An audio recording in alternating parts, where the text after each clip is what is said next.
Good evening and welcome to our Covenant Healthcare sponsored pregame show on Bay County TV. Jeff Doan and Jason Newsham. Glad to have you along tonight. Crosstown rivalries, it just doesn't get much better than this. No, we've had the pleasure between basketball and football the last couple of years of being involved with the Garber Glen games, and they never really, from the moment that the game actually from the moment that all of the action starts from the homecoming activities today till they get on the field. Like nothing disappoints. Their interaction with the fans coming into the stadium today was, interesting to say the least. And what you get from a rivalry game, and that's what you want to have as a good feel to get it going. Well, and both these teams are getting the opportunity to play on a brand new surface. Took a little longer than they'd hoped, but boy, it's on there. It's still a little squishy. I went out and did a pregame walk on it, but boy, I'll tell you, this time of year, it sure is refreshing on the back and the knees especially. Well, I know that they were excited about getting it in, and I know one of the things that John Glenn really has a great setup. Their athletic facilities is really one of the top premier facilities here in the mid-Michigan, the Great Lakes Bay region. And this turf just really adds to what they really want their athletes to feel, which is great. They want them to feel like they're at the top level. And bringing in this turf and being able to have all the extra amenities really just, it really is inspiring. And if you're a young athlete, you're seeing what the varsity's doing, you're seeing what the JV's doing, the high schools are doing. And it's exciting for them because now they know what they can look forward to. Garber Duke's 4-2 on the year. Superb job by Coach Coquillard, and some people had speculated that this might be a rebuilding year for his club, but they just keep rolling merrily along, and it starts with a quarterback that got a whole lot of reps last year and 3 great receivers and a tight end to throw to. Well, we watched him a couple weeks ago at Swan Valley, and I think if you're going to talk to Coach Coquillard, that's probably right now out of the 2 losses, that's the one game that he would like to have back. They almost made a miraculous comeback in that game, but we also were able to see a little bit different field. We were expecting more run. Well, they were running, but they were running 15-second drives that were resulting in long scoring runs. Tacey had one, Hayes had one, Coquillard had a nice pass to Sella. So they got options in the last couple of weeks. I think that's the one thing that Kate has really done is really getting that ball out. Last week he was near perfect, 12 or 13, getting that ball out to Tacey, getting the ball out to Burrows, getting the ball out to Fellows. Now that he's getting a little bit more comfortable, and you know what they say, when you get a little Uncle Mo on your side, you really can become a dangerous team. You switch gears on the other side to the John Glenn Bobcats. Coach Horton in his second year. I think the word that we have to utilize with this is patience. And I know that is a word coaches don't like to hear, but you're instilling your program. You got a brand new facility. I think year 3 and 4 is when you're really going to start to see the benefits of what he's doing out here. Well, I'm going to disagree with you, which I don't do very often. Coaches don't. Cut. Oh, sorry. Coaches don't hate the word patience. Parents hate the word patience. And I say that because coaches know when they're coming into a new setup, a new system, it does take 3-4 years to really get the younger level to buy in, because it's tough to instill it in 1 year. And it can happen. I'm not saying it can't, but you're not going to really see that fruit really develop until you wait to year 3 or 4 when you have those 8th graders, those freshmen that have been in it now for 3-4 years. So, yeah, patience from the coaching standpoint, the expectations for the players, they want to win. And you don't want to use that as an excuse, but the reality of it is it does take time. So, I think they're doing a great job. They've got 2 wins now, and I know one came by wins or ways of forfeit. But when you're really trying to continue to get better, you will take any momentum that you can get in a win that would be, whether it's on the field or through a forfeit. So, when I walked on the field, one player just kind of jumped out to me as a man amongst the young men, and that's Nathan Ball. Yeah, Nathan is one of the area's premier baseball players. It might be one of the state's premier baseball players. He's dedicated himself not just on the baseball field, but to be an athlete. And I think you can't underestimate the value of what Coach Horton brings to it, but what the athletic program here at John Glenn brings between Coach Hart, the baseball coach, Coach Clyde, the basketball coach, and they all believe in 3-sport players, dual sport. So you have a bunch of coaches and a staff that really wants you to continue to do things, but they all require going to the weight room. They all require being athletic. They all require you to work on your skill set. So, he has been fun to watch and grow up, and I've been able to watch him at the barn down the road for the last couple of years, and you watch him grow from a freshman to a sophomore to a junior. Last year we saw him on the baseball field, and now his senior year. We are extremely excited about this matchup tonight. We're expecting a slobber knocker of a football game. Can't wait for it. Sit back, relax, and enjoy. The best is yet to come. That puts the wraps on our Covenant Healthcare sponsored pregame show. Back with all the game action momentarily on BCTV. At Covenant Healthcare, we lead with the most advanced technology. We lead with the most experienced, comprehensive medical and surgical teams. We lead with partnerships to teach our future doctors and with organizations who help us bring world-renowned care close to home. We lead because our patients are at the center of everything we do. Covenant Healthcare, extraordinary care for every generation. Good evening and welcome back. Jeff Doan, Jason Newsham, glad to have you along. Nick Page producing, directing, and filming tonight. As we've got ourselves a great one, Jason. We're crosstown rivalries at its best. The what they call it, the cross river rivalry. May as well have something in to get ready for the is it the Red River rivalry tomorrow, the Oklahoma Texas game. Now we have the Saginaw River rivalry. Well, we've got the Garber Dukes going to get their hands on the football first on this brand new gorgeous football field, this turf field. Again, a little behind schedule, but with all the supply chain delays and stuff, glad to have at least a partial season here in place.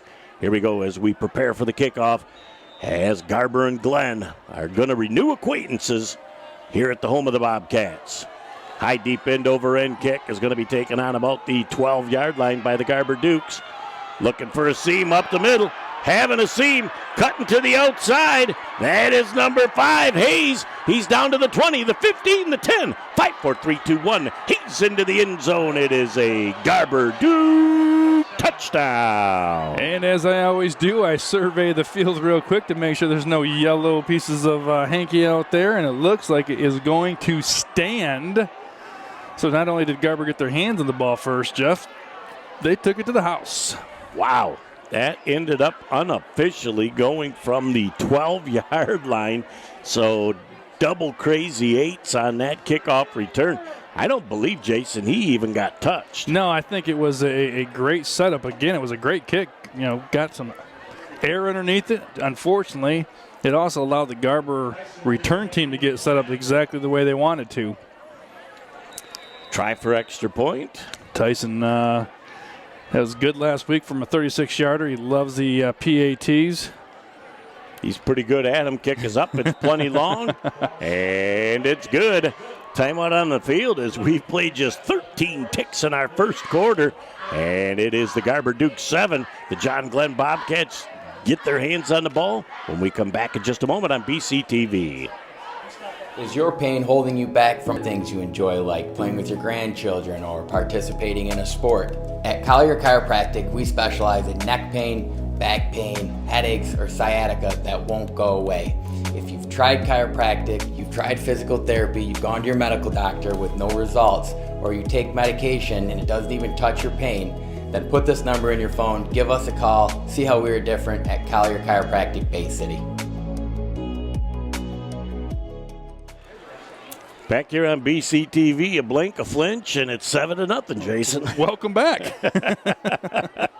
Feels like we just did our pregame show. This was an amazing start. I don't think that the Garber Dukes could have hoped for more, and Now the John Glenn Bobcats are looking for an answer on their first offensive possession of this game. Well, I'll tell you what, again, it was a great kickoff in terms of distance and got some good height on it. But unfortunately for John Glenn, Garber really had a great return setup. Tyson, on the other hand, has got a boot that can put the ball into the end zone. We're going to see if he sends it all the way down or maybe does a little squib halfway. Well, he's can do and has done both. I think he's going to put the high boot into it, and it's going to be picked up on about the 14-yard line, trying to slide to the outside, initially having the corner before Tacey ends up bringing him down. That number is going to be hard to see with gray with the white outline. That's number 2 on the return, as that is Beeson. We're going to rely on a lot tonight on our guys here in the booth to help us with the names on the John Glenn side. Again, we talk about those uniforms, and you said in 2 years or next year it'll be a little bit easier for folks like us. Well, in the 24 year, they are going to be forced to have squared off numbers, and there's going to have to be more of an outline. On that far side of the field, it's really tough as they go to that all gray uniform. And good-looking uniform. Yep, we'll get through it as best we can, and we got old Eagle Eyes Page here as well, so he's going to be able to give us some assistance. We're going to have to add to his list of things that he brings to the table. First down, jet sweep to the near side of the field. Great contain by the man that just scored the touchdown out there. Garrett Hayes, he shuts the corner down and had some help coming along the way. It looked like C.J. Schmidt on the carry. Hayes with the tackle. Yeah, it was, again, we've seen the sweep be one of the things that hurt the Dukes earlier against the Swan Valley team before they turned it over to the train in that particular game. But the one thing that they have been getting better at each week is that run defense. So good stop on first down, gain of a yard. Second down and 9 yards to go again. Just the first minute into our first quarter. Glad to have you along tonight. Again, motion to the wide side, fake the jet sweep. Quarterback following on his own and not able to get too far. No. They're going to call it buzzard on the quarterback. Faked it to Schmidt on the jet sweep and kept the ball himself.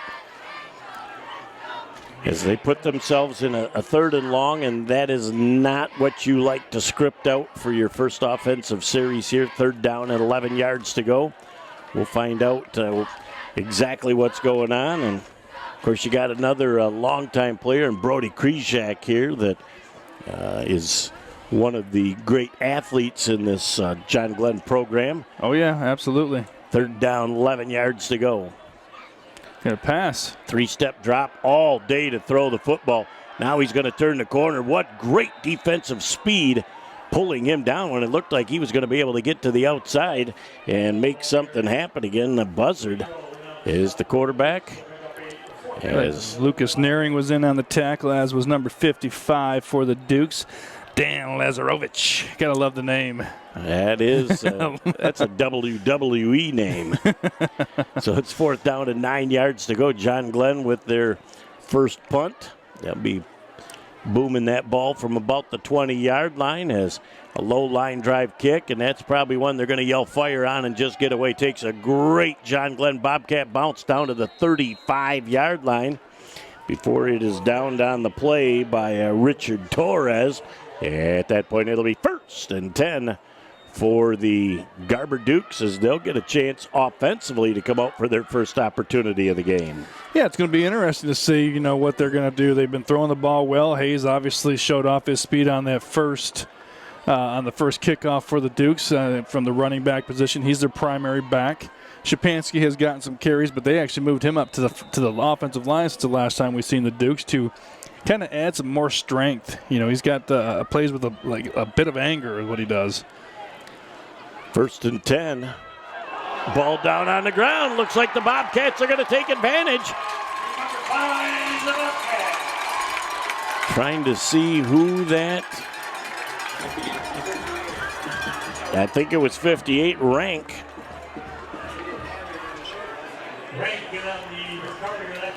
Boy, that thing just fell right down. Rank got into the good penetration into the backfield, looked down, and he saw a nice big piece of pigskin there and said, I better pounce on this. Well, the snap to Coquiller bounced down. The handoff to Hayes bounced down, and hey, one of the benefits of the turf, you get a little bit better bounce than you would on the old grass. It's still not an even bounce, but Correct. It's a little higher bounce no matter where it goes.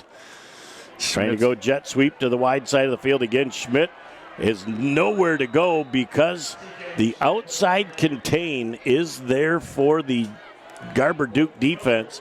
And Coquillard steps up to be assisting on the tackle.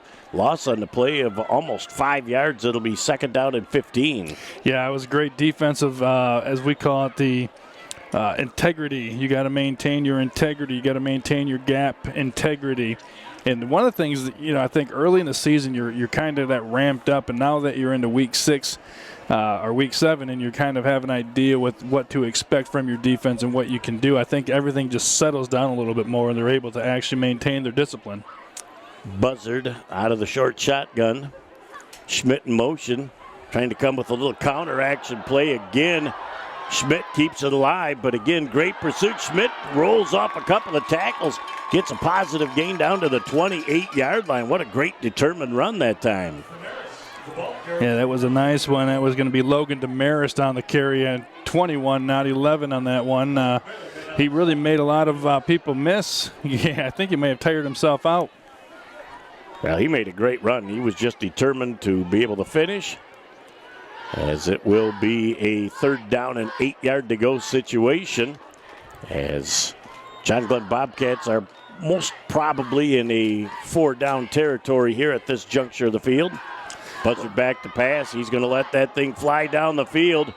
Could have been a little miscommunication by one of the wide receivers, as that kind of just went to an open spot in the field, but he may have started to feel the heat and pressure and got rid of that ball to live for another down. I kind of was a little surprised there, on third down and about 8. If you know it's 4-down territory, I think the main goal on that, try to get half of it. Try to make it a manageable 4th down. And, maybe they thought that's what the Garber defense was looking for, so they thought they could sneak one in, but I thought that was well defended and unfortunately just a little bit high and a little bit no one over there.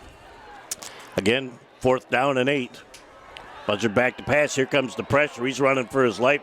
He lofts that thing downfield, and probably not the wisest decision to intercept that ball. But how do you tell a kid like Max Fellows not to bat it down, because you just cost yourself 17 yards of real estate? You did, and you're looking at it both ways. As you're the quarterback, you can let that ball go because it's just no different than a punt. And you tell me what high school football player in week 7 isn't going to want an interception somewhere down by the 10-yard line? So it'll be at the 11-yard line officially. 1st and 10 for the Garber Dukes. 7:35 left in our first quarter of play, as they're going to reset the clock. And we get up to the line of scrimmage, and just go. We're going to have an official's timeout, I believe. You got to tie the shoe. We got everybody. Yeah. All right, everybody now. Everybody down. Everybody look at your shoes. Yeah, that's the way we do it, especially in basketball. One person ties, everybody look down. We don't want to stop again if we can have double tie. So they're going to reset this and reset the clock once again to 40. It'll be 1st and 10. It's 25. As the way we go with 1st down and 10. It's Coquillard back in the shotgun, and we got a little movement on the offensive line. That's going to move that ball back and do about the 6.5-yard line. So on the penalty there, it's 5 yards on the illegal procedure. They've ran one kickoff back for a touchdown. They ran one play for a fumble. Their second offensive play was a penalty. I'm sure Coach Coquillard is hoping play number 3 here is going to result in something a little more positive. Well, we'll find out in just a minute. Coquillard on the handoff. There's a small seam.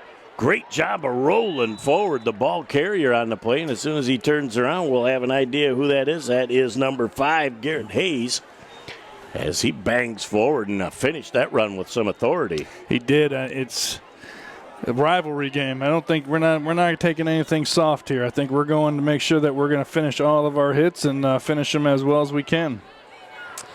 A huge chunk of real estate, picking up 11 yards on that first down play, second down and a long 3-yard to go situation.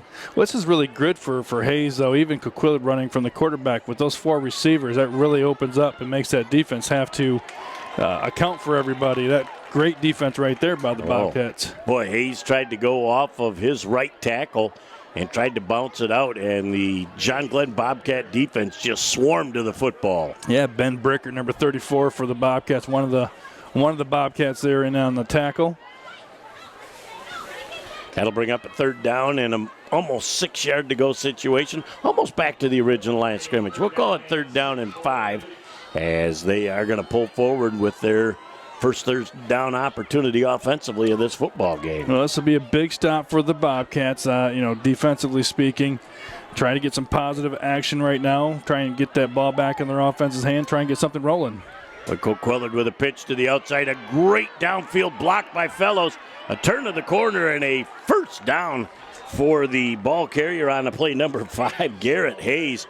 But that's all Max Fellows with that seal block on the corner. Yeah, it was Max who did a nice job, and I think that's a good sign of maturity for a football player, is one that may not have had a ball thrown his way yet, but understands that he has a responsibility out there to help his teammates. Well, they will pick their spots, and he will be one of the top targets. I also like it when they have the opportunity to go to Burrows at the tight end position. He isn't utilized a lot, but he's another quality receiver. Now, Burrows and even Sala, they run that nice little seam route every now and then. Coquillid just has a way to get involved. Coquillid on the keeper again, very nicely defended by, amongst others, number 21, Demarest. He was all over that play. Yeah, I'm pretty sure right there when you're running an option like that, a handoff or a run pass option, and you get hit hard like that, you probably should have handed it off. Yeah, saw something that the defense saw something that he didn't, because he got swallowed up right away. Well, and a lot of times what you're dealing with here is you want to sometimes run that play, even though you know it might not be of great success, because you're trying to keep the defense honest and home. Well, we'll see what brings up here on second down. Great pass up the middle, and it's completed. Is that Burrows? Number 35 is Ethan Burrows, as you have called. Almost like Coach Coquillid's in our headsets. Well, he says, if they say he's talented, and we know he's talented, and see, that's where you get the speed and the agility on the outside, and he just runs those little soft seam routes, and he just settled into an open spot on the field, and Coquillid hit him perfectly. Yeah, and he's strong. He is a strong young man, and has dedicated himself to getting stronger. At 4-2 on the year, this is a huge game for the Garber Dukes as their aspirations for postseason continue. There's another Coquillid fake the jet sweep and goes forward and loses a yard on the play, as the John Glenn Bobcats are all over that, and they're not going for that fake at all. No, they're not, and he faked that one to Tacey coming through, and we all know what Tacey can do when he gets his hands on the ball, especially with a full head of steam. So, don't be surprised maybe next time, like you called, maybe next time you give it to him and the defense closes down the quarterback and Tacey's around the corner. Well, I think for the people up in the box at Garber, they're going to see pretty quickly that the defense is not going to allow Coquillid to take it up the middle. So I think that you'll see the next few RPOs go to that wide side to see if they can have better success there as they run trips here to the near side of the field. Coquillid takes that little quick drop. Boy, throws the perfectly thrown ball in between two defenders. You could not have put that in a much better spot. And I believe that's going to be right at the first down marker. Burrows again as well, and a nice route. Everything about that was executed. Almost a double team situation over there, and he had to throw it to the outside, and they're going to give him the first down. Again, I don't think Coquillid could have thrown that ball much better, because you go over the linebacker in front of the defensive back. There was not a big window there. No, and he threw it to the one spot where his guy could get it. 1st and 10 just into Bobcat territory. Run up the middle, and again, the Bobcat defense, the front 7, have really been stingy from tackle to tackle. Yeah, they have, and that, aside from the one run by Hayes earlier in this drive where he took it for about 10 yards, they have really shut down the run. The passing has given them some options, but the run certainly is struggling a little bit between the tackles right now. Short gain on the play of a couple of yards. 2nd down and 8 yards to go is quickly vanishing first quarter. 2:40 and counting left in our first. It'll be interesting again. We've seen the last couple 2nd down plays as a pass plays. Do a little bump coverage down here on the bottom of your screen. Handoff again right up the middle, and the Bobcat defense flat out stones that play right at the line of scrimmage. Yeah, number 32 is in that mix right there. You know, I would love, and Along we talked with about Swinicki. Nathan Ball, number 32. I would love for 1 week for us to go somewhere where all the numbers were numerical. Yeah, it keeps us jumping. It gives us something to do. So it's 3rd down and 8 yards to go. Again, this is a dangerous 3rd down team with all the offensive wide-out weapons and a tight end, and you could also swing a running back out of the backfield on a little swing pattern. Yeah, definitely a lot of things. But, again, if you're thinking 4-down territory, if you can pick up 3 or 4 at least we're going to have I think a they're timeout. going to have Coach Quillard wants to talk things over now that he sees the defense. We'll take a quick break and be back in a moment on BCTV. So your car is getting towed and you're not sure where to take it? Try Village Towing and Auto Repair. Our expert mechanics are here to help assist you with all your repair needs. We have over 30 years of experience with motor vehicles, so you know you're getting the best work that you can find. Stop by the shop at 2377 South Huron Road in Coquitlam or give us a call at 989-684-9607. Back here on BCTV, 3rd down and 8 yards to go. Coach Quillard says, I got a pretty good idea what I want to run offensively. Now, if you're the defense, you throw a little wrinkle into your coverage and show them a little different look based on what that's like. So well, they're opening up. I tell you what, the middle of it right now is wide open. Quillard to the outside with a pass in and out of the hands of the wide receiver. He was a little bit looking forward to going downfield before he watched that thing go right into the mix. Tacey's not going to miss many like that, especially, kind of falling down to the ground. And he knew where the 1st down marker was. Anyone that watched the Detroit Lions on a third down and 8, they would normally run 4-yard routes. Tacey ran a nice route there, but unfortunately unable to bring in the pass from Quillard. Well, looks like at least from first observation, they're either going to try a long snap count and see if they can pull the defense offside, or they're going to make an attempt here at the 47-yard line of the John Glenn Bobcats. There's a little quick kick, and that is going to take a nice roll down inside the 20, down to about the 16-yard line. So Quillard is showing that he can do it all. Quillard says, I didn't really get the roll I was looking for after that thing hit. But Doug Flutie. And he's going to drop kick it before you know it. It's drop kick it and send it through the uprights for an old-fashioned 3. So with the first quarter clock down to $1:33, it'll be 1st and 10 for the John Glenn Bobcats, and we'll find out what the Bobcat offense can do. And a lot of times you need a series or two. You need to see the defensive tendencies. You need to see what you think might work, and we'll see as they start pushing a few other buttons here. They can't get a little bit of offense rolling here late in the first quarter. Yeah, the jet sweep so far hasn't worked necessarily to their advantage, but again, what you're trying to do is work at the counter action, and that's what we just saw right there. Pick up on the play of about 9 yards as Damaris does a great job of that counter action again. And all you need to do as a defensive player is look for a second to respect that jet, and that counter action, that runner's by the front 7. Good run right there. Good 1st down play. Oh, they're moving them. They're staying 1st down. I'm not sure if it's the marker over there or that's the 2nd time, but there's been a little confusion on if it's been a 1st. Well, that's close. I'd rather have the referee come and look at it and not have to bring the chains out.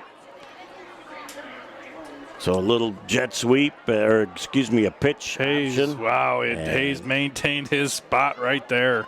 That was just an unbelievable stop as Damaris tried to run that ball, and with 30 seconds left, they do not have to run another play here in the first quarter. It's about a half-second difference between the play clock and the scoreboard. I'm not sure if that was Nearing or if that was he's 61 or if it was number 71 who played the quarterback perfectly, allowing Hayes to maintain the pitch responsibility. Lucas Nearing, number 61. I remember the last game we didn't have that 61 for Lucas Nearing. We couldn't give the young man credit for his dues. No, after his punt return, punt block, punt return, needed some more wheels. And that's the end of our first quarter of play with our score, the Garber Dukes 7, the John Glenn Bobcats nothing. Back in a moment for the second quarter on Bay County TV. Thinking about high-quality education with highly qualified teachers and a wide variety of quality programs? Look no further than Bay City Public Schools. There's wonderful teachers, wonderful educators, administrators. It's a great place to go to school. We include everybody and we have a very diverse student base. At Bay City Public Schools, the teachers are truly there to see the students succeed. Bay City Public Schools, exceptional opportunities for all. Call us to enroll today, 989-686-9700. Back here on Bay County TV, I'd like to take a moment to thank our sponsors, as I thank Covenant Healthcare, Bay City Bills, Village Towing, Frank's Great Outdoors, Collier Chiropractic, Bay City Public Schools, as all folks that are great supporters of this wonderful program. And we could not be happier with the support of all that have climbed on board. Yeah, our sponsors, it's been great. I love watching it grow and getting new people involved each year. People who really see the value in us promoting youth sports here in Bay County.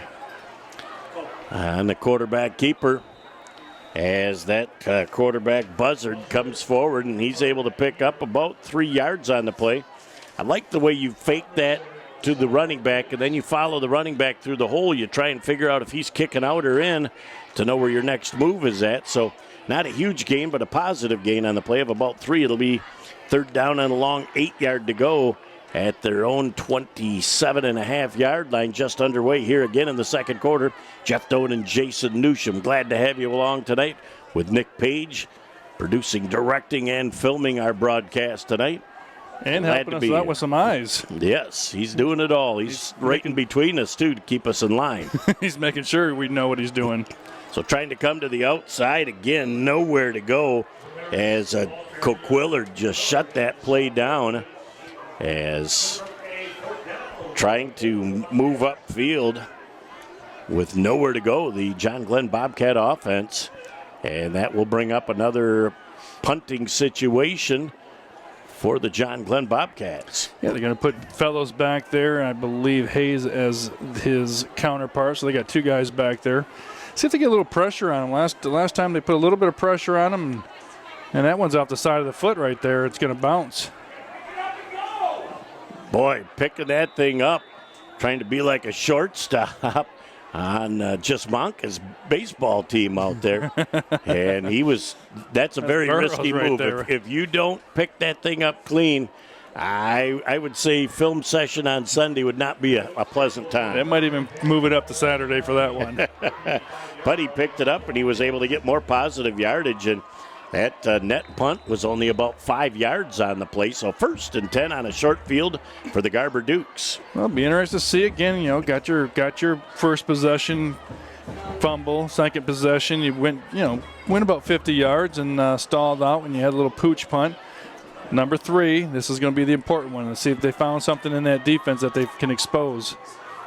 On the option, Coquillard this time picks up 4 solid yards as he faked that pitch going to the outside to Wallaker and picks up a good 4 as the Bobcat defense still remains stingy on that tackle-to-tackle defensively. So 2nd down and 6 yards to go. As Coquillard, I had to look for a second, looked like he might have had a little hitch in his giddy-up, but he looks no worse for wear as he'll come up out of the short shotgun here on 2nd down and 6 with just under 10 minutes left in the first half. And we just mentioned not Coquillard, but Wallaker's name. Wallaker brought up from the JV team after his first stint with football at the Garber High and turned out really well. And they brought him up, the young sophomore. Scored his first varsity touchdown last week and has continued to do good things. And really good athlete, does a lot of good things, really good basketball player. Well, and I had the opportunity about 2 weeks ago to do the JV football team, and they actually did a really nice job, too. They've got a good, solid squad, so Coach Coquillard has got the future looking bright here for the next couple of years on this program. So we got third down and about 4 right now, and I think, again, 4 down territory, although you do have a very good kicker in Tyson, college prospect at the kicker position. Yeah, probably not interested in the 46-yarder at this point. A pitch to the outside, and moving forward, going to be very close to that first down marker. And they are going to have him about a half a yard short as the Bobcats were flying around to the football. They did, and Coquillard got rid of it right at the last second, and that's a good thing because he got a nice little greeting, so to speak, from the John Glenn defender. Well, and when you know you're about to take that hit and you can still throw the perfect pitch, that's great concentration. Absolutely. So we got fourth down and just under a yard to go as Coquillard finds out exactly what Coach Coquillard wants. He says, I'll come out, Coach. I'll do what I can to execute that. And now we're going to have a timeout. I believe that's going to be Garber Dukes. Looked like a little indecision on what was going on. We'll take a break and be back in a moment on Bay County TV.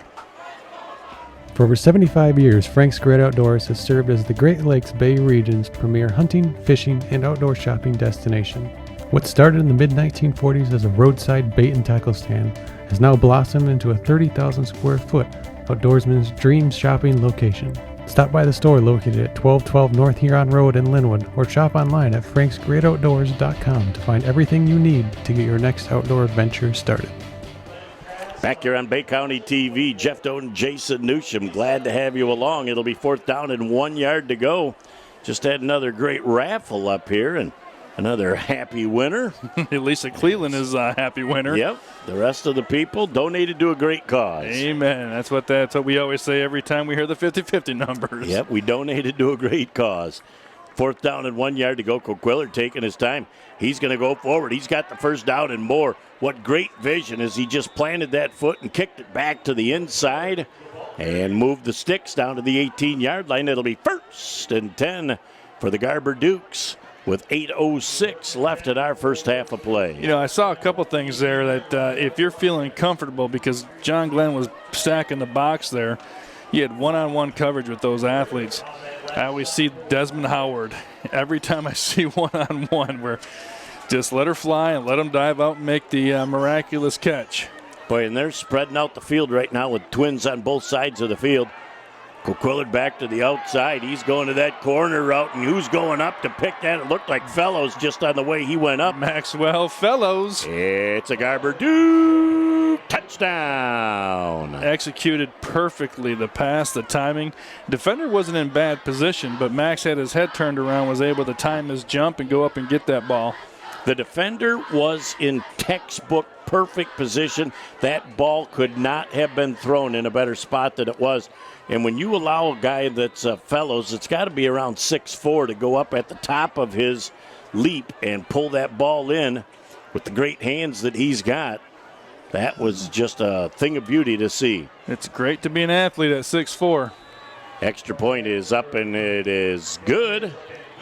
Timeout on the field now with 7:39 left in our first half of play. It's the Garber Dukes 14, the John Glenn Bobcats nothing.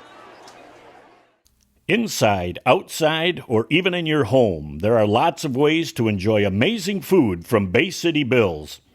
Our dining room is ready for you, and we are ready for you with takeout too. Stop in to Bay City Bills at 1215 Michigan Avenue or find us on Facebook or at www.baycitybills.com to see our full menu. Back here on Bay County TV as the Garber Dukes score on the first opening kickoff of the game and then just had a short field 35-yard drive, but the John Glenn Bobcats, Jason, made them earn every yard they got. Well, they did. Fourth down and 1 was a gutsy decision. You know, again, you have a nice kicker. They were able to make some things happen as Tyson's going to put this one into the end zone. Into the corner of the end zone.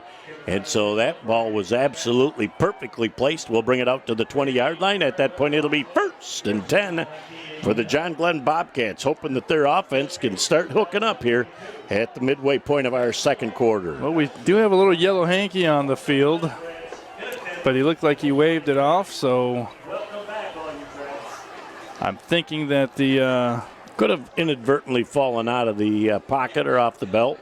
Well, the thing is I think he didn't see where it landed, the initial land. He saw it when it bounced out, so he threw the flag thinking that but it actually bounced into the end zone on its way out of bounds. Yep. So that's a good communication there between your white hat and his side judge. Well, we went right to the camera, the pylon camera, and saw that it was good. So it'll be 1st and 10 for the John Glenn Bobcats. Nick Page is over there doing that one too. Yep. He says, Nick's got all the toys. Got the drone. It's all the angles we need. Here's Buzzard on the quarterback keeper again, trying to turn around the corner and just absolutely nothing there. Looked like Petro. We said his name a lot about 3 weeks ago, and that's the first time we've been able to call his name. He doesn't tackle nicely. He tackles with a little anger. Well, the first thing I'm seeing from the Garber Duke defense is, again, we talked about it earlier, and it's an overused statement, but the gap integrity, they are not chasing movement and actions away from them. They're staying home, and they're able to contain and then attack. And they're doing a great job of it, aside from the one run by Demarest that ended up going for 10. That was really their best run. Everything else has been pretty well maintained in integrity and discipline from the Dukes. There's another great position right there. They were able to take away the outside. Petro again. Yeah, not allowing you to get to the outside. Force you back into where all your defenders are, all your teammates are. Well, and they actually had numbers here to the short side of the field. They thought that they'd be able to get it, but Petro just kind of rolls to the outside, and after he sheds his initial block on the line of scrimmage, kind of free flowing to the sideline to finish the play off. Yeah, and it helps. I mean, Adam is 6'4", 190, but he plays a lot bigger than the 190 that he's given credit for. And that 190, he's a quick one. As the handoff goes to Demarest again, and he tries to bang forward. Coquillard and a whole lot of his friends are there on the tackle. Well, that's a short possession there for the Bobcats with 5:58, so under 6 minutes left. The Dukes will get the opportunity to try to put a couple more points here on the board as Burrows goes back, Fellows goes back. So you've got two very capable return men, but I think the first thing we got to have is a good solid kick here by the Bobcats. This one kind of off the side of the foot as well, as that's going to hit on the 35 and roll dead at the 36-yard line. So another short field for the Garber Dukes. No flags on the play. It'll be 1st and 10 Garber. Yeah, I think he was looking around. We've seen a couple of punts now, and it seems the snap's a little high. I think it's kind of throwing him off and maybe expecting a little bit more Garber pressure. Garber had pressure on the first punt back in the first quarter. Not so much the last couple, but the ball is off a little bit. The snap is off. So, again, what do you try to do? You try to panic a little bit, and then, all of a sudden it's off the side of your foot versus getting your Ray Guy toe into it. Well, and on a kick, too, the snapper is left uncovered as Coquillard back, and he's going to launch that ball downfield. Perfectly thrown to number 1 on the play. Tacey's into the end zone. That is a Garber Duke touchdown. And we got an injured Bobcat down. I think that Bobcat tried to change directions when Tacey caught that. I think it's potentially a little strain of the knee. Couldn't tell if there was a little clip there of him and one of his teammates. That's when wasn't sure where the ball was going from here. He's kind of had a couple guys out there. I thought Fellows was coming in, and Tacey gets the ball. And Tacey actually did not even look to be part of that play. No. It was thrown to a spot, and Tacey just went and got it. Well, I said with 5:58 they had a chance. Well, with 5:21 they put some points on the board. So well, with this injury, we'll take a quick break and be back in a moment on BCTV.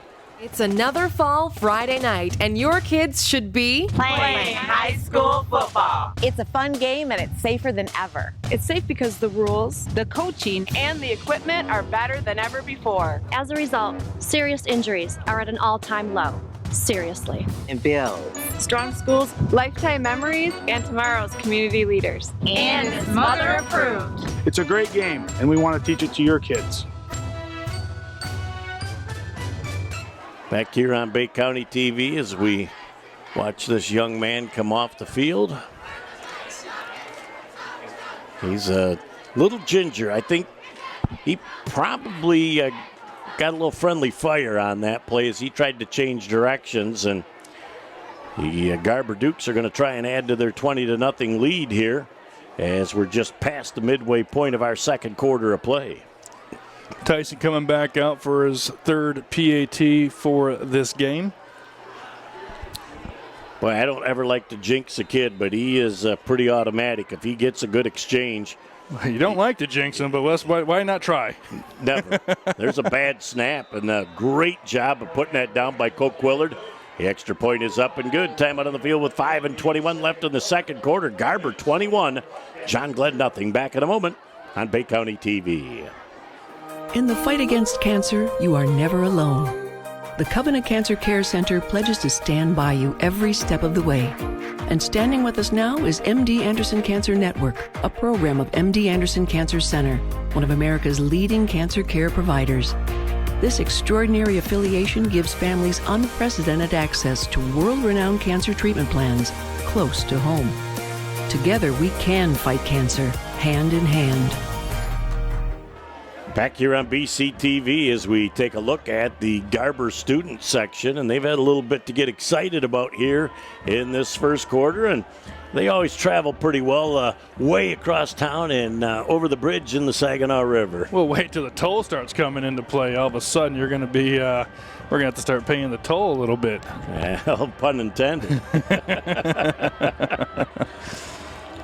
It's going to be things that change in the next year or two as you have opportunities to cross the river, but that's a discussion for another day. Here comes the kickoff, and that'll be a high, deep end-over-end kick into the end zone, and that will be an automatic touchback. And White had Jerry Haynes back there and had many an opportunity to work with him and many of his crewmates. I very much enjoy working with him. He's one of the maestros out there with the white hat, and he's got a great crew surrounding him. The maestro. That's the first time we've used that term this year.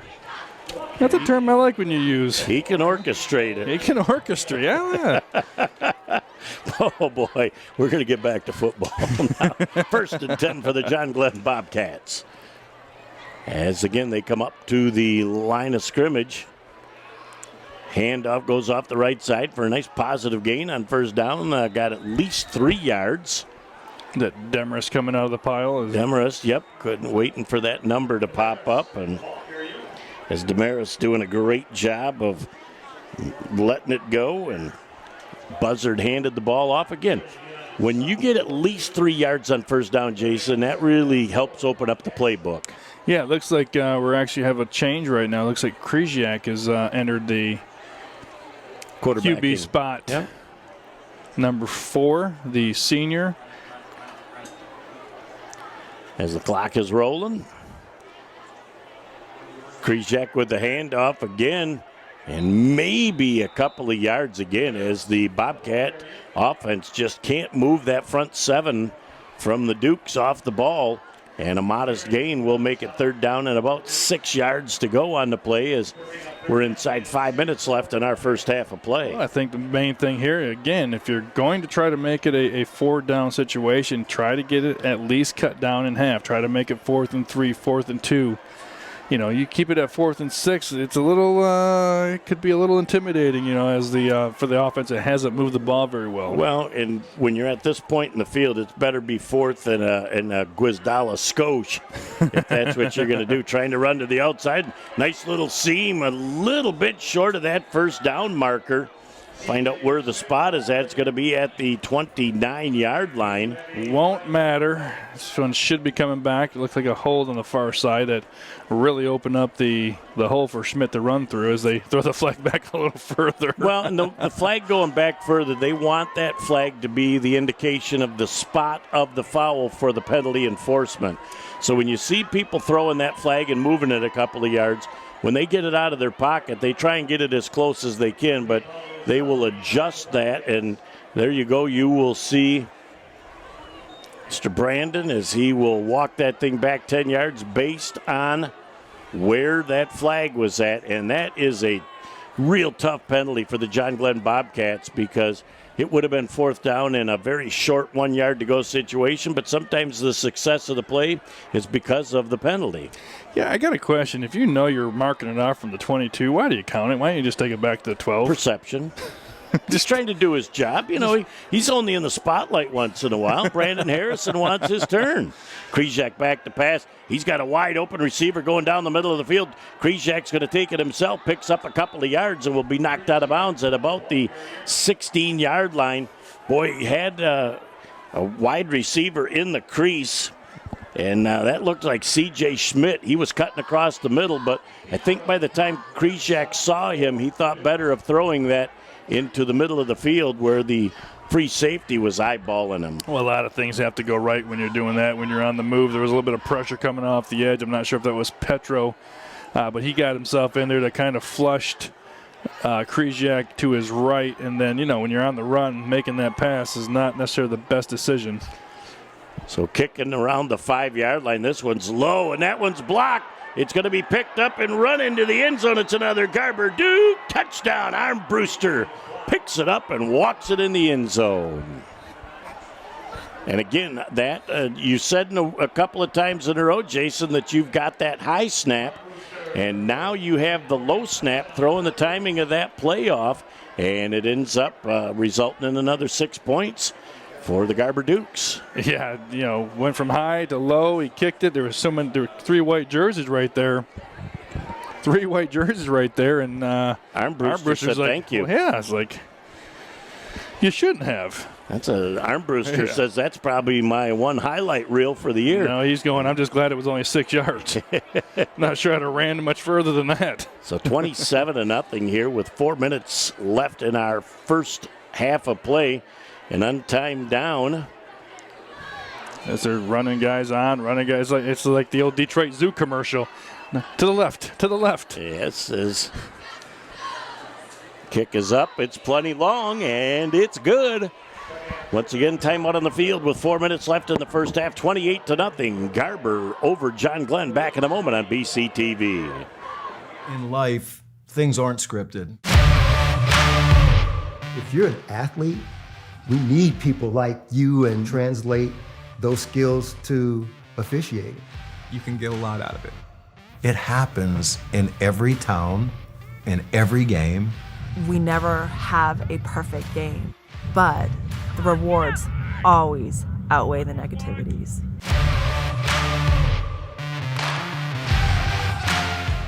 Back here on Bay County TV with 4 minutes left. Boy, the last couple of minutes have best 121 to be exact, have put 14 points on the board for the Garber Dukes, and what was a close game now is a 4-touchdown affair, Jason. It is, and I think what John Glenn needs to do going into halftime, they're going to get the ball in the second half, but they really need a first down or two, find some real positive feeling activity here.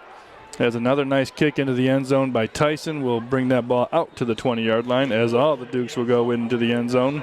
Well, Tyson ends up booting that thing, and then he watches it for about 2 seconds, then he turns around and goes back. He says, I can get my own tee, flick it to the T-boy on the side of the field who's coming out to get him. It'll be 1st and 10 on the 20-yard line. Once again for the John Glenn Bobcats. Looks like Brody Krzyzak will be back out and run the second series. Well, again, I think the big thing, get a little momentum. Try to get a first down. First off, try not to give the ball back to the Garber Dukes, because the last couple of times Garber has put some points on the board, but you don't want their explosive offense to get any more momentum either. Well, and with short field, too, is Krzyzak has that ball handed off, and Damaris lost it, but it looks... Who's got it? Garber Dukes. Number 25 there for the Dukes. Madziar. Well, we mentioned it, and now I feel like I'm jinxing them. So we're hoping to maybe get a first down, try and build a little momentum. Now you're giving the Dukes offensive ball back at the 13-yard line. Well, and short field is what we've talked about on the last couple of scores as well. Other than the block kick, when you're only going 30 to 35 yards on your scoring drives, you're really putting a lot of pressure on the defense. Right. Coquillard. Tacey. Motion to Tacey on the wide side. Tacey with a little bump to the outside is going to be knocked out of bounds somewhere around the 5-yard line. And he didn't just go out of bounds easy, and there's going to be a penalty flag at the end. And I believe there was a tad bit of post-contact conversation going on after that play. If it wasn't contact, it might have just been conversation. Well, it was the conversation post-contact. Oh, yes. Post-contact. Yes, yep. And I believe that's going to be half the distance to the goal and going to be not an automatic, but a first down. Personal foul on the defense, half the distance to the goal. That'll go down to the 3-yard line and be a first and goal. But if it was a conversational piece, wouldn't it have been an unsportsmanlike? No. And why? What's the difference between an unsportsmanlike versus the personal foul? And the thing is, I'm only speculating that it was verbiage. So, live ball, dead ball, what happened? Was it physical? Was it verbal?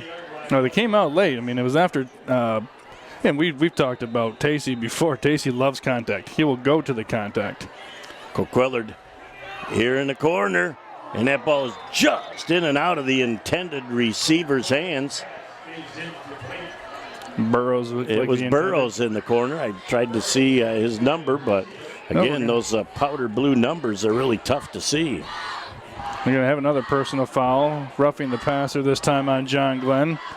I followed the track of the ball, so I did not see the hit, but obviously the official said, you know what, we're going to move you up another half the distance, so now you're at the 1. Well, and what you've got to understand there, on roughing the passer, the referee has one job and one person, and that is watch and protect the quarterback. So after the ball's gone, you'll watch Jerry Haynes just riveted to the quarterback, Coquillard, to make certain that everything is done according to the rules. And I didn't see it either. I watched the flight of the ball, but he's not going to throw that unless he's 100% certain that there was an infraction. Now I think they're going to probably pound it on the ground would be my guess.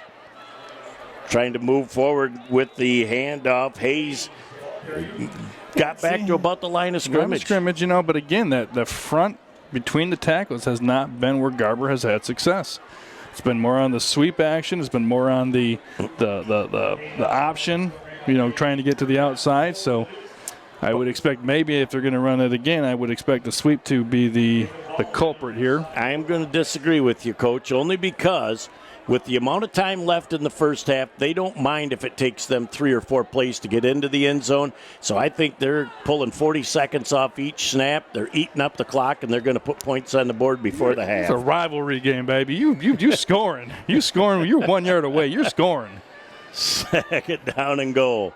Coquillard on the keeper. He's sniffing the goal line. Did he get in? He did not. Yep, he is head linesman on the other end. Gives him. It's another Garber Duke touchdown. Well, it's been about 2.5 minutes, and if this PAT is executed, that'll be 21 points in about 2.5 minutes. From 5:21 to 2:48, 21 points scored. That is quite an offensive outpouring. They're doing it in different ways. They creating the turnovers. I know the block punt / punted right to you isn't a turnover, but for lack of better terms, it was a turnover. Extra point is up, and it's good. Timeout on the field now with 2:48 left in the first half. It's 35-0 Garber over Glenn. Back in a moment on BCTV.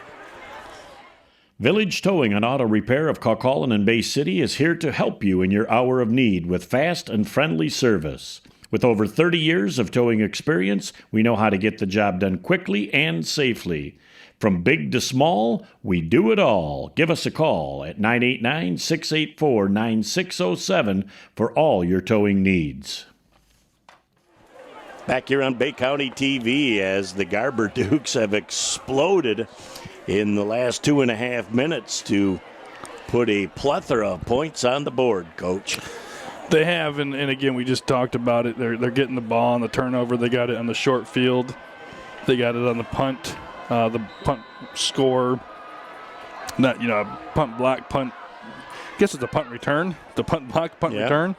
Well, and, you said it best in the fact that they have scored in so many different fashions with the jet, with the regular run up the middle, the kickoff with the pass return to the corner, the kickoff return, the blocked punt, and taking it in. So they've put points on the board in 5 different ways here in the first half. They have, and honestly, we haven't even mentioned Max Fellows. He on the 1 touchdown, but he's usually 3-4 catches deep. Tacey's a 3 or 4 catches deep, and they're just being able to do it. But again, you're also on a short field. You're also scoring quicker. You're not having as long and drawn out those possessions. And I guess it's a great thing to have if you're the coach of the Garber Dukes, like Coach Coquillard is.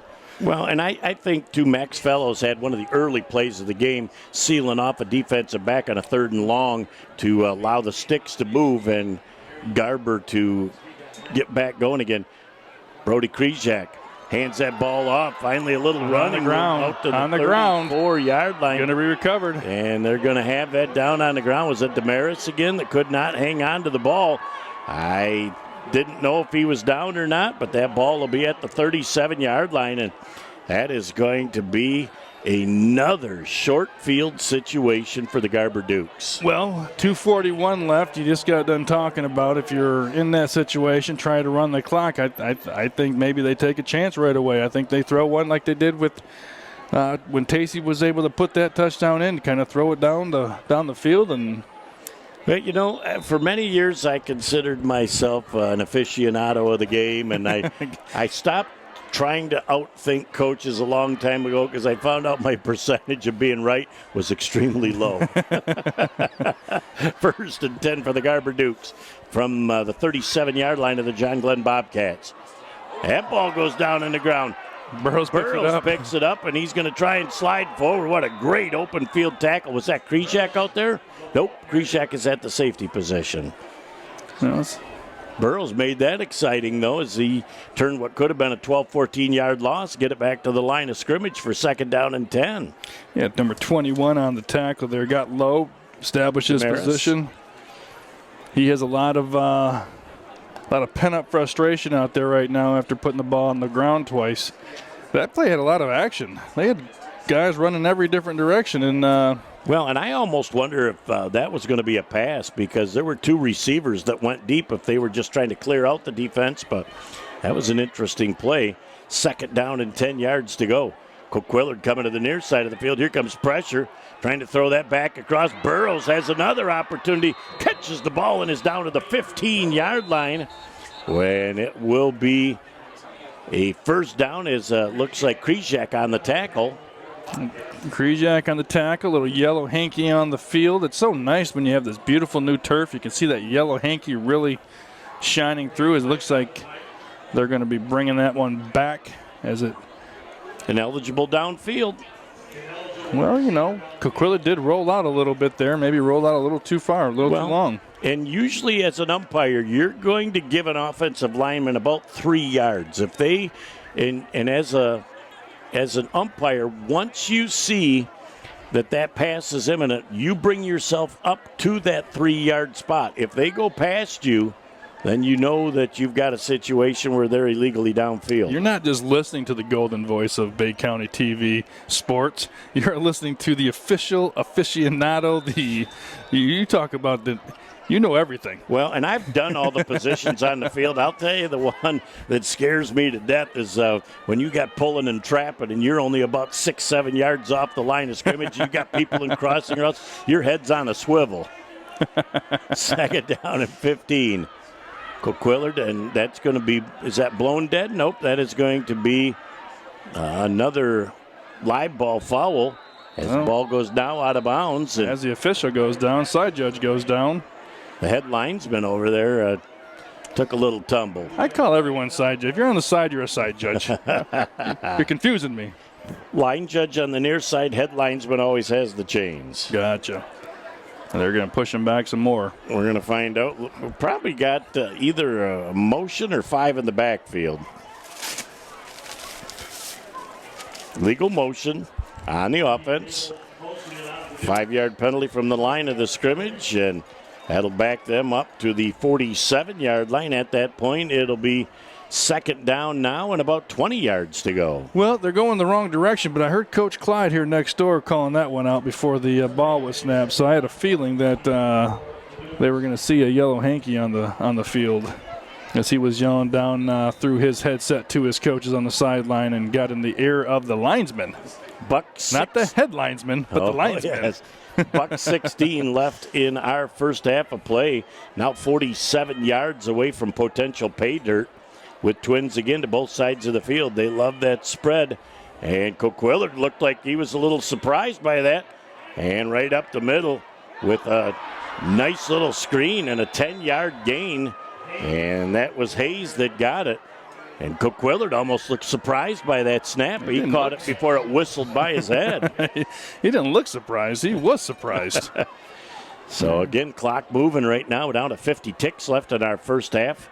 As Coquillard is, at some point, you got to figure he's going to be looking down for Tacey or Fellows or somebody and trying to get that deep ball. They already had Burrows on this particular drive, that one that got called back for the ineligible. Yeah, he went crossing. To the 15, yeah.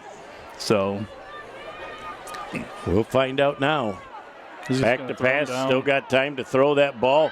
Just a little bit overthrown, intended to look like Burrows was the closest to that ball. Well, I think that was a miscommunication. I think he was trying to get Max on the fly, and Max ended up going to the post. So he started his crossing route, and then Burrows just ended up being the closest one to it, almost by accident. Well, and sometimes when one of those receivers runs the wrong route, you're pulling multiple defenders into the neighborhood.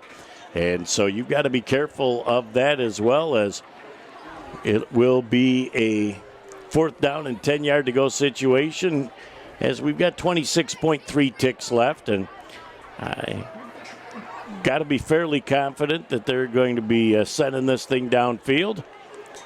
Coquillard's back. He's got pressure coming. He gets away from the first. He's got a lot of room to roam. He throws that ball down in and out of the hands of Tacey, and he's going to dream about that one tonight, Coach. He had that one in his hands. He was behind the defender. That was a perfect pass, considering that the pressure for John Glenn was great.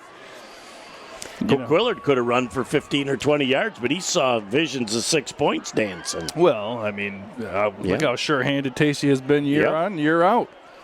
How would you not think that was going to go through his hands? But, hey, even the great ones will drop one every now and then. I'm not sure I have, but No, you are Otto and Matic when it comes your way, Coach. I was always number 1 draft pick of our, Sandlot football when we used to play at Handy on Saturday mornings.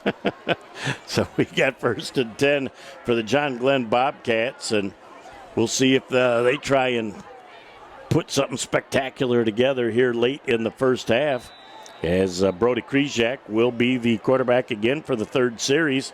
See if he can try and get some rhythm going here with this Bobcat offense. Well, maybe a little conservative here. The last couple of times the ball's been put onto the dirt.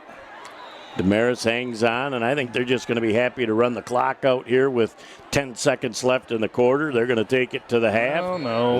Late penalty flag. And it wasn't physical, so that is a little verbiage. Conversationalist. Have a little conversationalism around there. And so now, the IBM, you make the call. Would this be unsportsmanlike conduct if it's a dead ball? In a dead ball situation, if it's verbiage, I would say yes, but I do not know. I wish they had their mics hooked up so we could get the.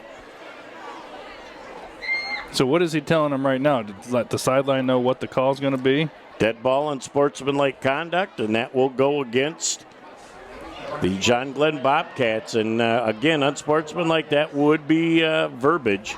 That's probably just saying something that you can't say on Saturdays or Sundays. Well, or with an earshot of the officials. When I do semi-pro football, it is crazy the amount of words. Expansion of the English language that's allowed on the field and on the sidelines, and it's quite an adjustment for a guy like me that it hurts my ears to hear it. So first down and a whole bunch is Krzyzak on the quarterback keeper. He finds some room to come to the near side, drops the shoulder, and bangs forward to the 38-yard line. 11-yard gain on the play, and that's the end of our first half of play. And our score, the Garber Dukes 35 and the John Glenn Bobcats nothing. It's homecoming. We'll be back in just a moment. Try and let you know who the queen might be. We're going to recap the first half, set the stage for the second half right here on BCTV. Come see the difference at Collier Chiropractic. We are a family-owned local business located in Bay City that offers innovative treatment and care for our patients. If you're in pain, stressed out, and you don't have time for that, taking care of your pain safely and naturally is what we do best. At Collier Chiropractic, we have an award-winning chiropractic and massage therapy team. We believe in delivering the best care and service to every patient.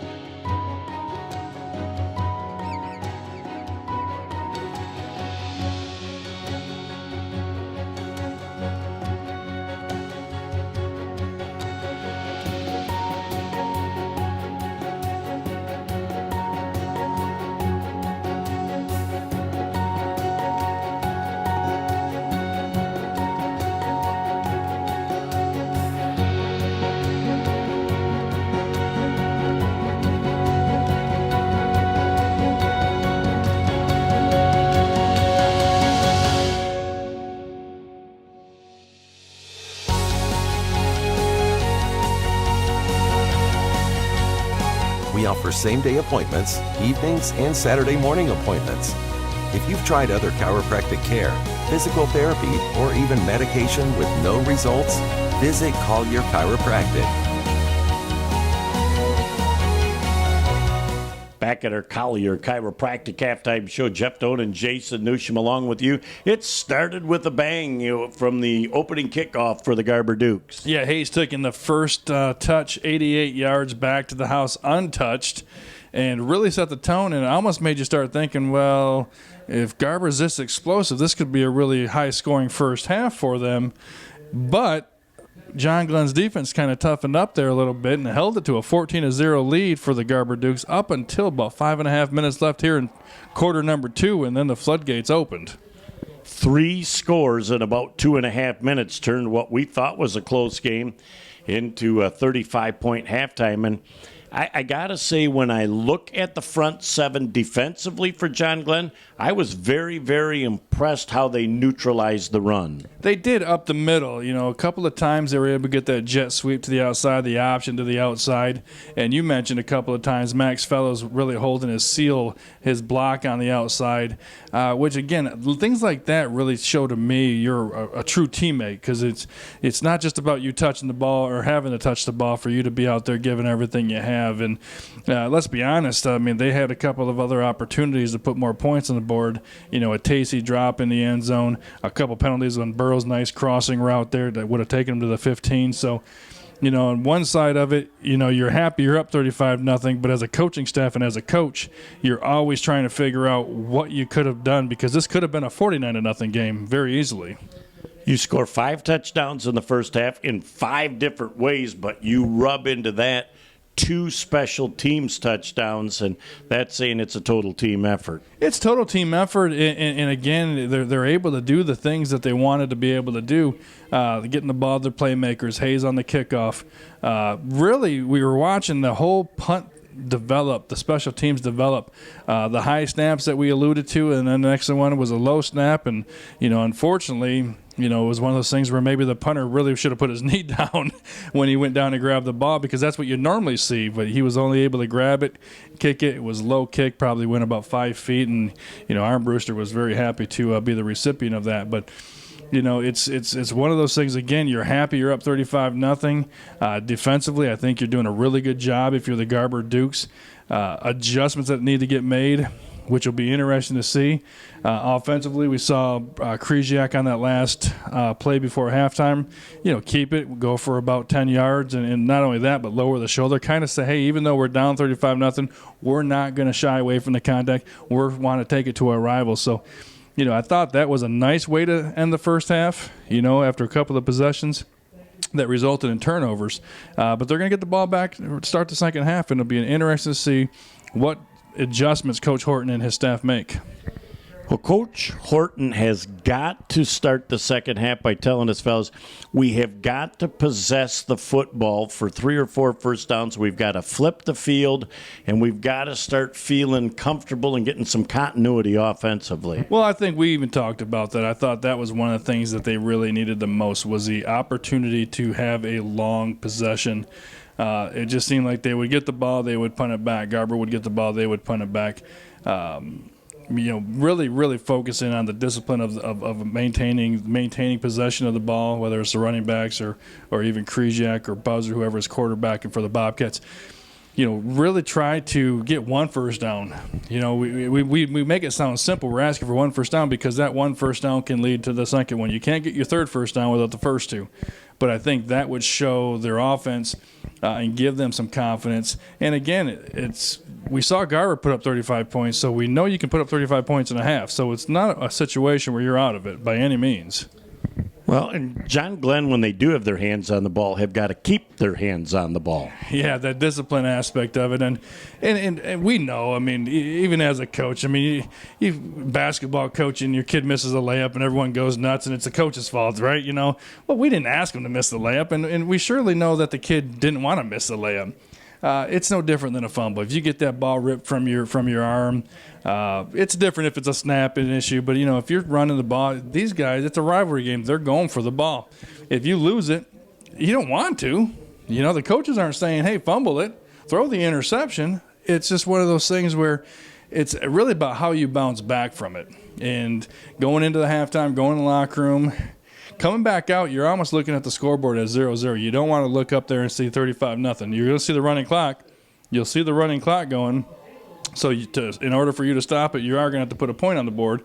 So I think just the main thing is come out, get a little bit more continuity. Schmidt had a couple of nice runs. Demers had a couple of nice runs. But maintaining possession of the ball, getting some first downs are going to be key for the Bobcats. Yeah, the first possession of the second half for John Glenn is going to be a huge key to this second half. That about puts the wraps on our Collier Chiropractic halftime show. Back with all the second half action in just a moment on BCTV. Sports give so many opportunities to kids. It gives them an opportunity to see where they fit within a team, persevere, understanding how to work with different personalities. Those are the lessons that will make you a successful adult. As a mom, you have to have an understanding of what concussions are. Concussions are things that are treatable. If we take care of athletes, they will be able to develop and have a long, happy, healthy life. Back here on BCTV, Jeff Doan and Jason Newsham. Glad to have you along with us. Second half getting ready to start.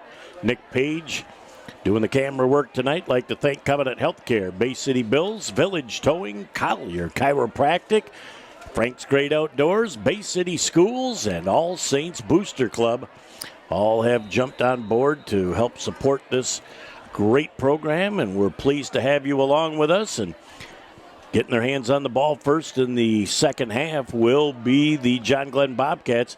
See if they can make something happen as that ball sails into the end zone as Thunderfoot kicks it into the blue. Thank you.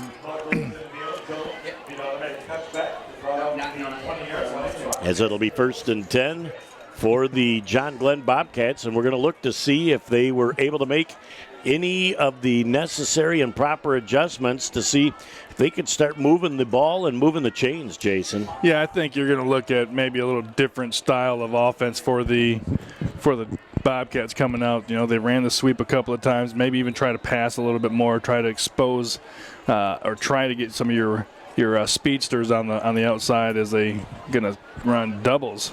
Yep, little Let's man see motion. If it's Krzyzak or Buzzard back there, and that's Krzyzak. And that was a very well-thrown ball. Positive gain for almost 8 yards on the play out to the 28-yard line. It'll be second down and 2 yards to go for C.J. Schmidt, with the recipient of that. And again, what do they come out?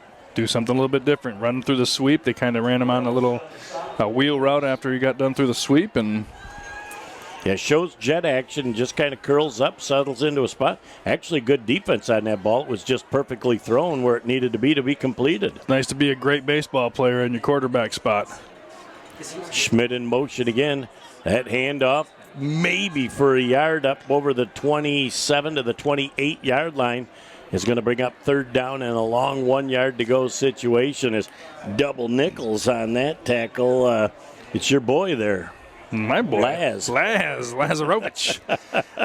But one of the things about that 1 yard, the difference between that 1 yard and a no gain, him falling forward on the nice finish. Yeah, on the finish coming through. Garber had a nice executed. They went low.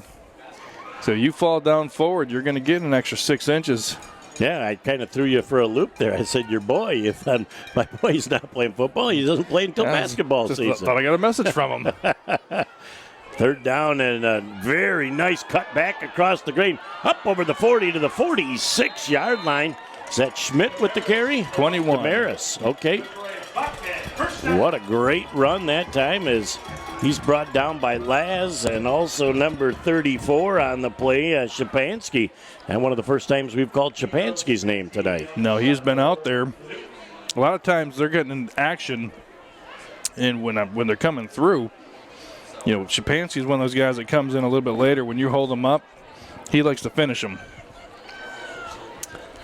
Schmidt in motion. Rizek back, and he floats that thing out.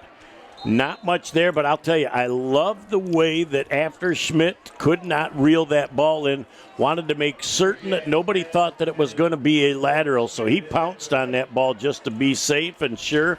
That's a good football move, good heads-up play. Good heads-up play, and watching the headlinesman, he didn't punch back, so he gave the proper signal. He came in with the, listen to you. I know. I'm listening, I promise. You're making it happen. I love to see that. Now the words are being absorbed, so it'll be second down and 10 with the John Glenn Bobcats going right off of the right tackle again. Another big gain on first down, moving the sticks, on second down, as Damaris with another nice run, finally brought down defensively by Coach Willard. Well, you come out throwing. Let's talk about what we talked about at halftime. You come out throwing, you come out trying to run a swing pass, you're coming up, run a little counter action, you're getting things moving in different directions, and all of a sudden you get a couple first downs, and now look at the momentum. They're at the 39-yard line of the Garber Dukes, deepest of their penetration of the game. Krzyzak back, and there's going to be another forward pass. That looks like is it Damaris or Schmidt out there? Schmidt out there on the... I can't quite tell the 11 from the 21. No, it was Damaris. Yep, Damaris with a nice job and making it happen for a positive gain. He's going to pick up only a couple of yards on the play, but I like the diversity and the adjustments from the halftime. Well, again, it's all about the adjustments. What are you doing? What did you see? And now Garber's got to be thinking, they're running us right, they're running us left, they're putting us here, they're putting us there. It doesn't look like they have the same defensive discipline that they showed in the first half. Maybe the 35-0, maybe you're sitting back a little bit. But for whatever reason right now, I don't think Coach Coquille is very happy with his defensive output. Well, the John Glenn faithful got to be pleased with what they've seen. Schmidt in motion again. Tried to run that same play, and they take it off the right guard and try to cut back to the left, and I think that one got snuffed out. Yeah, Shapansky again on the play, finishing it up. A couple of Dukes on the play. 54 was in on the play. Is that my man? Oh, I get another. Mueller. As that's one of the first times we've had an opportunity, but there's a nice adjustment defensively to that play that had success 3 or 4 times. So they either changed the gap responsibility or something happened because met in the backfield with nowhere to go. Oh, he tried to dance away from the first tackler, and unfortunately, by the time he danced away from one, there was 4. Krzyzak back to pass. There's all sorts of pressure coming, and he just had to get rid of that football as he was lucky that ball wasn't picked. And well, Shapansky got in there. We talked about not mentioning his name. Doesn't mean he hasn't been out there, folks, but he just met Mr. Krzyzak in the backfield and just wanted to let him know his brother Tommy said hi. Well, and the thing is, that play, he came through untouched, and Krzyzak really never even had a chance to make anything happen. No, so this is going to be a big fourth down opportunity for the Bobcats. Again, they've got a couple first downs, so they started building up some momentum, so they started building on some things. So, all is not lost in this drive, although you'd like to see it continue if you're a Bobcat fan. We're down a little swing pass to the outside, and boy, who had that play just scoped out from the start? Petro, Shapansky, Coquillard was over there. Tyson was over there. I think 7 or 8 of the white jerseys were over there on the swing pass. Again, try to get the defense going, maybe on their heels, maybe turn their heads thinking it was going to be a longer pass. Able to find something in. So it'll be first down and 10 from the 41-yard line for the Garber Dukes, up 35-0 here. We're in a running clock situation, already halfway through the third quarter with 5.5 minutes left. And we'll talk about tips here after one of these next plays. Explain to our listeners at home. Coquillard with a pitch to the outside and a little bit of running room as trying to slide to the outside for a gain of about 12 yards on the play. Down to about the 48-yard line. It'll be first and 10 as that ball carrier looked like it was Tacey. It was Tacey. And again, sometimes I think if he just went to run to the open green versus looking for a navy blue jersey to make some contact with, I think he might have got 15 or 20 on that one. He just likes contact. Boy, and I'll tell you, Coquillard did a great job of waiting till the last second on that read option, and he's taken some shots tonight, but his pitches have been spot on for the most part the entirety of this game. Well, it's okay for him to take some hits because he's a strong kid, so you might be hitting him, but he might be getting more of the brunt of the. As Wallaker comes to the near side and gets his first carry. Damaris on the tackle? Nope. It's 28. Forgash. It looked like that was going to go big. Forgash seemed like he came from out of nowhere and made a great open field tackle. Wallaker, the one-time John Glenn, Kristen McAuliffe student, came over to Garber as a freshman. So there's no love lost when they get a chance to either play him in basketball, play him in football, for either of them. Well, we're going to have that number in just a second to see if Independent Wealth hits BCTV. I don't remember getting paid. Motion going to the wide side of the field. Coquillard with a little flanker screen. Great block for Fellows. He turns the corner. He's down inside the 30-yard line to the 25, and looks like we could have a late hit by the John Glenn Bobcats out of bounds. And Fellows just got that ball on a quick throw and was able to do what he does. Well, he got around the first potential tackler, and then when you get into the open field with those long strides. 6-4-0-4-1. Did we donate again, Nick? Oh, well. Couldn't think of any place we'd rather donate it to then, except for all the other places we go and donate to. It's a weekly donation. First and 10 as we're down to the 24-yard line. And again, it'll be first and 10 for the Garber Dukes. Now they're going to move that thing down, and they'll go from the 28-yard line down to about the 12-yard line. Oh, that was must have been where the spot foul was at the end, because now they've moved it down inside the. I think they're going to move it back to the 12-yard line. All right, that's where I kind of thought it was supposed to be at first. So it'll be first and 10 from the 12. We're starting the clock again because the P is one of the things we stop the clock for, and that is penalties. We got to talk about the TI and the S as a pass out. Another great reception in the open field down to the 5-yard line for a gain of 7. Tacey on the catch, yeah. Nice safe play, nice safe throw. And again, the one that he dropped in the first half is going to eat him. He's not worried about the score. He'll be happy with the win. if the score maintains where it is. But it's going to be in the back of his head, so he's going to be very sure-handed here the rest of the way. You know, and I don't think through the last year and a half that Coquillard has gotten the praise that he deserves for throwing the pretty ball and making catchable throws that his kids can haul in. So he's done a tremendous job since he took over for Shapansky last year. And there's a little counter to Burrows, who's going to just walk into Burrow the end zone. It is just another Garber Duke touchdown. Well, let's see. We've got a little action here. Must be some yellow on the field. There it is. I think he's going to come through with a hold. You know, the thing is, where the hold was at had nothing to do with the play.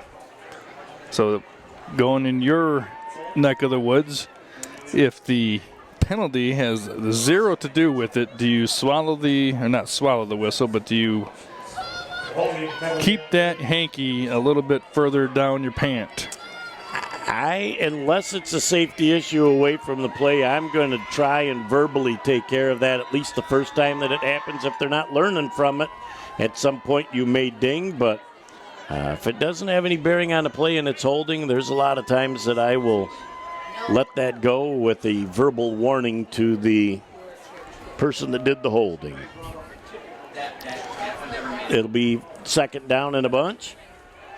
Coquillard's going to send that thing into the corner, and again, another well-thrown ball. Did he keep it through the catch? No, he did not. He's picking it up off the grass. Coming off the grass. Not the grass, the turf. The turf. The turf. I was waiting to see. I could not tell over there if he dropped it after he tried to complete the catch, but it will be third down again. Another pretty ball from Coquillard. Well, I think the one thing, and I know we talk about it, and it's like a broken record each week, but he's throwing it to only where his teammate can catch the ball. It doesn't have a chance. It's not underthrown. He's throwing it where his guy is not going to get it tipped away. It's one of those things. If his guy can't catch it, they'll live to play the next down. So a third down and a whole bunch from the 21-yard line.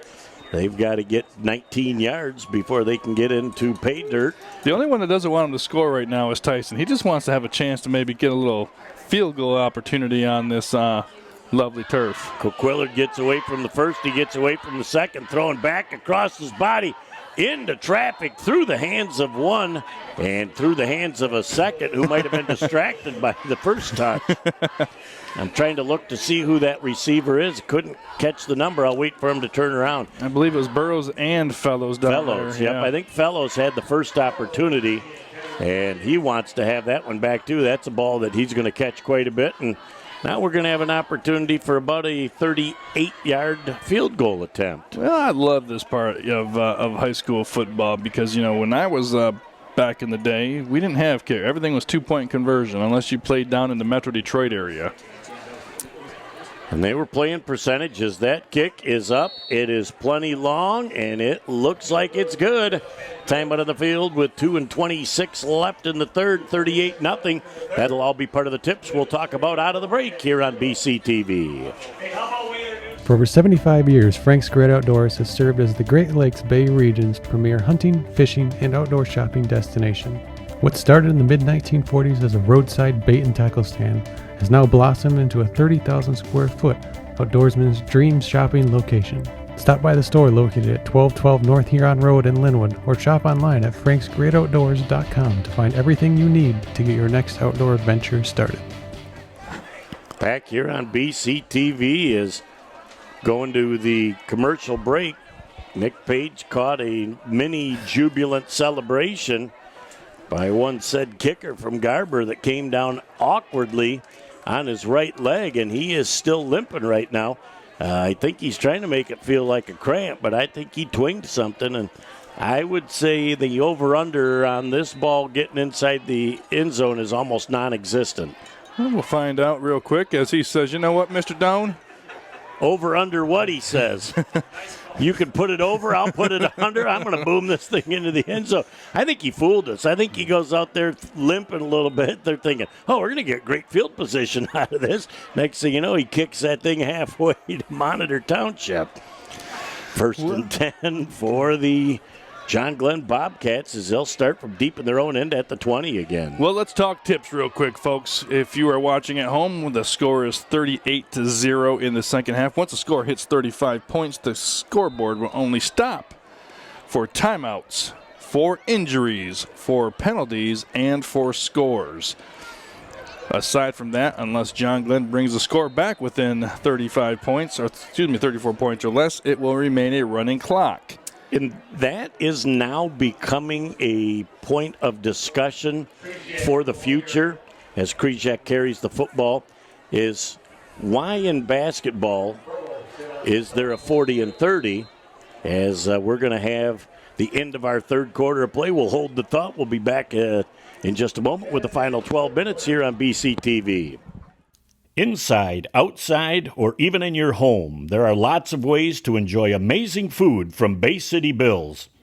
Our dining room is ready for you, and we are ready for you with takeout too. Stop in to Bay City Bills at 1215 Michigan Avenue or find us on Facebook or at www.baycitybills.com to see our full menu. Back here on BCTV as the Garber Dukes with the end of the third quarter. And again, Jason, you had talked and went through the tips, but, you know, football is the only game that is at that point where you have a number, but if you get one under the number, the running clock disappears. That ball is picked off, and it looks like Burrows going down the sideline, staying on his feet, stays inside the 10, pushed out of bounds about the 7. It's going to be another short field. An extremely short field. Nice interception, but great return by Burrows. Krzyzak just let that one go a little high, and Burrows was in a great position for the interception. And with the clock continuing to run, I know somebody to my left that doesn't have to run the 40 or the 25 anymore. He can just sit back, relax, and enjoy the game. Yeah, we're talking. Right. You've earned that right, brother. We were talking about the 35-point rule for high school football, but the super can happen in the first half. The 35 rule, the running clock, only happens at 35 after halftime. The super clock is a 50-point lead for one of the teams at any point of the game. Right, and and the ball's down on the ground. And a backup quarterback for the Garber Dukes. Looks like Halstead might be that new quarterback. Yeah, Owen Halstead in there getting his a little bit of love opportunity in there. Maybe pulled that out and then released it at the same time. Well, it looked to me like he was going read option, and the running back was convinced he wanted and had his hands on the ball, and Halstead couldn't quite pull it back out to go for the second and the third options. Well, nice bounce off the turf for the lead. Second down and goal from about the 9.5. Another one on the ground. And the ball is on the ground. And is that going to be John Glenn picked up by the Bobcats? Looks like that could be Forgash. Look at you. It's a prophet. So let's ball out on the 11-yard line. And the officials say, yep, we need a football before we can make things happen. But you know, they're in no hurry to get that football out there because they know the clock's running. Who's supposed to have their hands on the football on the sideline? You know, then the thing I love as an official, somebody will have that thing, and I'll yell, run it out. And then somebody from the sideline will let it fly, and it'll take you another 30 seconds to go get it because it's obvious there have never been a quarterback. 1st and 10 for the John Glenn Bobcats. Coming on a jet sweep to the near side. Nice job of cutting back across the grain, and we're going to have penalty flags down on the play at the 18-yard line as it looked like Schmidt was the ball carrier. Schmidt was the ball carrier, and the hold was in the back. The couple flags came out pretty quick there. So this will be send them half the distance back to the goal line since they can't take them 10 yards back from the 10-yard line. From the spot of the foul. So it would be halfway from the spot of the foul, half the distance from the spot of the foul, correct? Yeah. Yep, they are spot fouls, so that'll move it back to the 5, but Normally when you have 2 penalty flags down, they're like Valley girls. They're pretty for sure that they got what they needed to get out of that. And now Krzyzak's going to have to be careful because his heels are going to be on the goal line. As it's first down in a bunch. Counter handoff and just barely getting a mitt on that play to keep it from going for something big. Amongst others was number 9, Armbruster, but that play looked like it was ready to develop into something big. We had him coming right at us, right into the screen. But again, it's not the one who gets the tackle. It's the one who slows them up long enough for your teammates to come finish the job. I'm almost thinking that Madziar was the first to have contact as he just slowed him down and waited for the rest of the troops to come. This would be a second down and 13 yards to go for John Glenn. Again, a running clock situation, 8.5 and counting left in our fourth quarter. Motion to the wide side of the field. Krzyzak on the keeper. Nice job of pushing forward to about the 12. His running back was a little bit ahead of him. I think that would have been a nice one maybe to hand off, and just the timing of it, just a little bit off. Yep. Your running back gets a step ahead, and all of a sudden, 0.3 to 0.4 of a second is a huge difference. And it's funny because it's like that in every sport. Getting your shot off, your pop time from your catcher to the second base. That 3 to 0.4 of a second slower really or changes all the percentages. Does. Absolutely. Yep. And you're right. I think the jet sweep to the wide side had the possibilities, but the timing just a little bit off on it. Krzyzak now looking for confirmation to the sideline. Out of the short shotgun. Back with a 5-step drop. He's going to let this thing go downfield. Great defense that time provided by the Garber Dukes, and it looks like Sella was back there defensively. Sella back there. Tyson back there, number 3. He got a nice seal of his body. Opportunity, if anything, to knock it, deflect it, give yourself an opportunity. Now fourth down, you're almost in a position to have to punt this. And, you almost have to tell my offensive line, you got to give me another 2 or 3/10 of a second here to be able to get this ball off, because watching Garber come through, they are just coming through almost untouched. There's another low line drive kick, but that's going to take a great roll for the John Glenn Bobcats. And, well, that'll help your punting average as it goes down to the 44-yard line. At that point, it'll be 1st and 10 for the Garber Dukes. Again, clock continues to run as by the time the Garber Dukes get out onto the field and set up for the offense, they will be under 6 minutes with their first snap offensively here of this drive. Yeah, I think it's a better second half for John Glenn. Right now holding Garber to only 3 points here in half number 2. Had a couple of nice first down, a couple of drives where, some things look good. And then, again, back to the turnover bug, the interception. Granted, Garber gave it back to him right away, but still you want to maintain a little bit more of the momentum opportunity-wise, as Hayes on the handoff from Halstead picks up about 7 yards on that first down play, and Forgash led the tacklers, and also over in the neighborhood was Nathan Ball. This is where if you're a quarterback, you really just want to have a headset in your helmet, because this running back and forth 45 yards, that's for the birds. It's 45 there, it's 45 back. You're running 90 yards. Well, that's how you get to be in such great shape. And then you're too tired to run the play. That's when you hand it off. Motion again, handoff going to go right up the middle.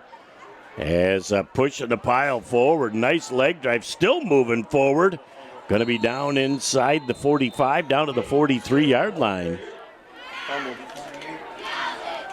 Did they say he was down, or did they say, nope, the ball's going to go over? So number 13 on the run up the middle was Gage. Hayden Gage. And see, sometimes that can really bite you, Jason, when you're fighting for that extra yardage and you're being stood up. Now you got people that are just ripping at that football, and it came free. Well, clock's still running, so that's going to keep us right now just under 5 minutes, about 4.5 left to play in quarter number 4. John Glenn's offense back on the field again, try to build some momentum. They haven't scored yet at home since the turf has been put in, so this would be a big opportunity for them to put some points on the board. Well, they look much more in sync offensively in the second half as that ball, just as I say, gets picked off. Looks like Burrows again, and he'll be down inside the 30-yard line. So Burrows getting his second INT of the night. Second INT, again, right spot, right time, right opportunity. He pulled that thing right off the shoe tops, too. That thing was low, and he caught it in stride, and he just took off a running. Look at you, the shoestring, the shoe topper. He's a shoe topper. Yes, that's tough when you can do that, and you can still make a 20-yard return on the play. And again, I think getting a little sloppy though. I'm not gonna, let's a couple turnovers here in this fourth quarter has really kept almost like a tennis match right now. Not having a lot of opportunity for success. And you're talking about some people that are seeing some meaningful snaps. There's a great open field tackle by the John Glenn Bobcat defense on the far side. Yeah, Wallaker on the pitch from Halstead. That's why Halstead ran it over there, so he wouldn't have to run so far over to Coach. That's a smart what thing. it is. I'm bringing it to the short We're side, gonna Coach. bring it over here. So the long side is the short side. The long side Take is the short it right side. to the hash mark, and we'll be able to make it go. Loss of a couple of yards on the play. Second down, we'll call it 13. Coach, you can just yell the play out to me now. Yep. You run to Just me. give me Meet arm halfway. signals. 38-0 here in the fourth quarter. Garber Dukes are ahead, looking to move to 5-2 on the year. 2:45 and counting left in the game. Game is flying by. Briskly flying. And there is a great fake, taking the ball up the middle. The quarterback, Halstead, they've been going with that pitch all night long, and he fakes the pitch and whoop, right down inside and picks up positive yards. Dare I say a little Tony Rice, little Notre Dame, 1988, little. Not going to give it to Audrey Denson, not going to give it to Jerome Bettis. I'm just going to take it myself. Not giving it to the boss. Hey. It'll move the sticks, and it'll be another 1st and 10. Now we might see victory formation. As with 38-0. Greatest play call on the offensive play sheet that any team has in their back pocket. Looks like they might at least run another play up the middle. Not confident that they can. A little counter action. Counter action very well taken care of. Damaris with another nice open field tackle. Well, Gage, the thing is he fumbled the ball the last time he had his hands on it. You want to maybe give him one more chance, one more opportunity, at least to go down with the ball in his possession. And again, they're taking all the time. We're going to look at the back judge, so they shouldn't be snapping the ball until he goes up. His arm is going out to the side right now. He's just signaling that he counts 11 on his side of the ball and still not putting their arm up in the air. So there's more than 10 seconds left on that clock. Trying to pitch that thing to the outside. Again, great pursuit from the John Glenn Bobcat defense to stop that from being a bigger play. And we got officials timeout on the field. Helmet coming off, so they got to come off the field. With 58.6 ticks left. And it's going to be a situation where they'll start the clock again and they'll only need one more snap. Oh, it's going to be a penalty. No, so it will stop. It has stopped for the P. Always nice to be up here in the box with the golden tablet of M Live, as Lee Thompson has picked this for his game of the week. And so he'll go down and probably get his first walk around on the turf as the clock will start. And we'll be down to, after this ball snap, should be the last snap of the game, because they'll snap the ball in under 40 seconds.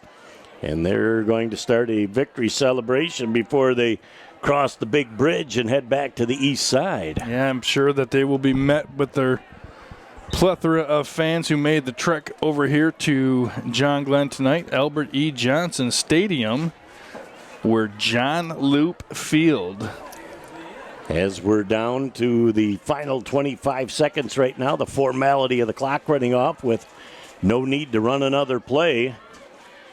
So they They come across town with a very convincing 38-0 win over the John Glenn Bobcats, as we're still waiting for the rest of the clock to go off, as Nick Page has got it to 1-0. That's all there is. There is no more. The final score in our ball game: the Garber Dukes 38, the John Glenn Bobcats nothing. We'll be back in a moment to put the wraps on this one on BCTV.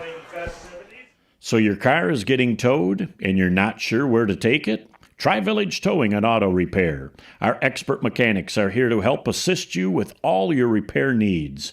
We have over 30 years of experience with motor vehicles, so you know you're getting the best work that you can find. Stop by the shop at 2377 South Huron Road in Coquitlam, or give us a call at 989-684-9607.